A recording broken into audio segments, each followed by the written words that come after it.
এই সুন্দরী, ভাত খেতে যাবি? দাঁড়া, পেট মোটা হাল্ক। আমি মহারাজের কাছে নালিশ দেব। মহারাজ, হাল্ক আমাকে ইপটিজিং করে, রাস্তায় আমাদের আটকায়, বাজে কথা বলে। হাল্কের এত বড় সাহস! সেনাপতি, হাল্ককে ধরে নিয়ে এসো। ঠিক আছে মহারাজ। এই হাল্ক, চল আমাদের সাথে, তোকে মহারাজ ডেকেছেন। ঠিক আছে সেনাপতি সাহেব, চলেন। মহারাজ, আমাকেই ডেকেছেন কেন? তুই আমার রাজ্য থেকে আমার রাজ্যের মানুষকে ইপটিজিং করিস, তোর কঠিন শাস্তি হবে। সেনাপতি, হাল্ককে জেলে নিয়ে যাও। যথা আজ্ঞা মহারাজ।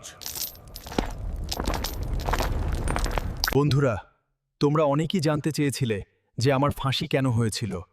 আমার অপরাধের জন্যই আমার ফাঁসি হয়েছিল। তোমরা যদি আমার ফাঁসির পরবর্তী পার্ট দেখতে চাও, তাহলেই কমেন্টে পার্ট